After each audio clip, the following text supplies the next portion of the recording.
All right, guys, I got a couple of interesting locks here from Colin. He sent a note along with it. He goes, these locks are used by ESKOM, the South African utility company. They're placed on gates to allow access by ESKOM personnel. I know the newer lock is key to like. No keys, guys. I don't work for ESKOM. The newer lock is key to like for the entire country, and I assume the older one is too. These locks represent a security threat on farms and other remote areas. And Colin, I'm trying to use my imagination as to how these could be a security threat. Maybe, let's say I'm a lion farmer, and I got to drive way out in the middle of nowhere. That's the only safe place to raise lions. And I get there and I find that the man from ESKOM has put one of these locks on my gate. So I can't feed them, and they're on the other side of the fence, and they are pissed, as you can hear. So I got to figure out how to get through this. Let's assume it's this guy first. Union padlock. It did come open. The shackle was open when I got it. I closed it out of stupidity, I guess. And then I thought, well, I'll just shim it. But unfortunately, there's no room there. This is a Union lock from the UK, very precisely made. On the bottom here, the keyway is fairly wide open. So I'm thinking, let's try to attack this. Shims are easy, but it's not going to work. Let's try the next easiest way. Let me clamp this up, and we'll try to free the lions. All right, guys, that ought to hold it. I'm going to use nice wide keyway. I'm going to use top of the keyway, obviously. This is the multi-pick SP14.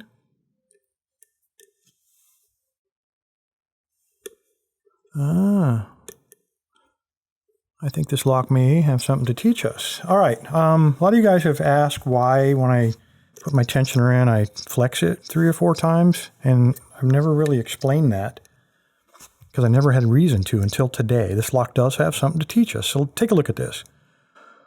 When I put the tensioner there, most locks open in the clockwise direction, most padlocks anyway, so that's by default. I tried that first, and look at this. When you apply tension, the core barely moved, hardly any movement at all. But when I just gave it a turn the other way, first of all, the tensioner falls out because they've put a little groove there, and they did that on purpose. But anyway, check this out. When I flex it and then let go, it springs back. And what that tells me is that the spring tension on the core is in the counterclockwise direction. So I would suspect, given the weird cut and the spring loading, that we need to pick this counterclockwise. What a tricky little lock. All right. Obviously, the tension wrench falling in that groove, I can't use that. I'm going counterclockwise. I'm going to try the easy method of course, raking first. So I'll use bottom of the keyway. Maybe I'll find a bigger one.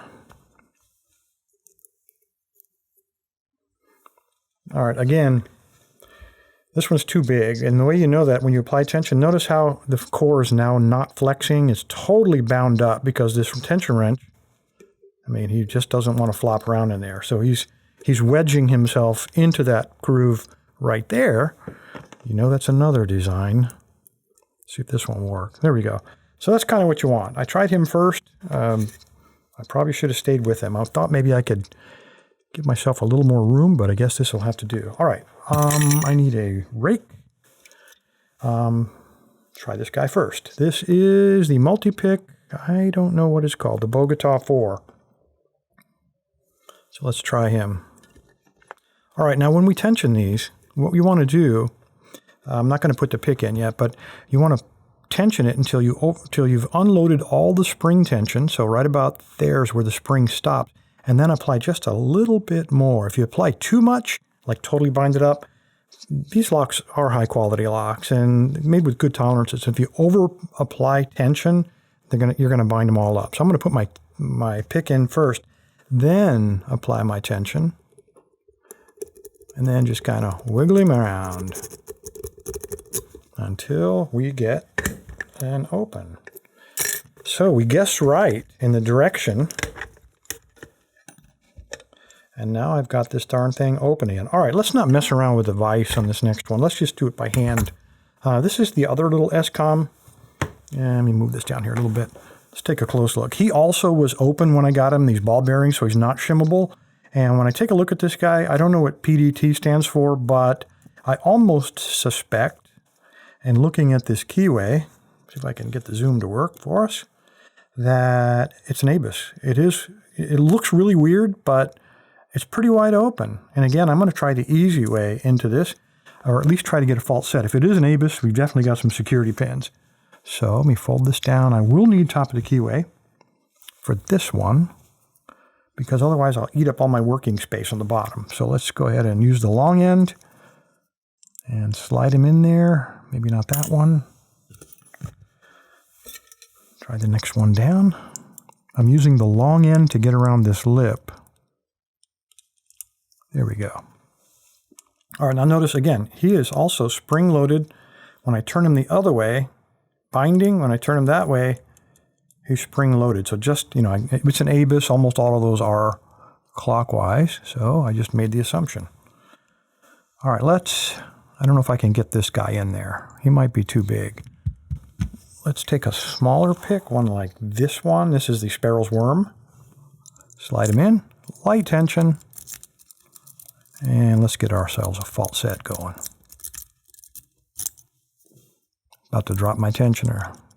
Again, you got to overcome that core tension, but not too much more, because if there are security pins, you'll find yourself binding them up. And I got better than a fault set. I got a complete open. So while it might be an ABUS, it's probably the lowest quality ABUS with no security pins. It might not even be an ABUS. I really don't have a clue. I do know it's put on the gate by the man, preventing me from getting at my lions, though, and that's how easy these guys are to get open. Anyway, guys, appreciate your time. Stay safe, stay legal. Call in.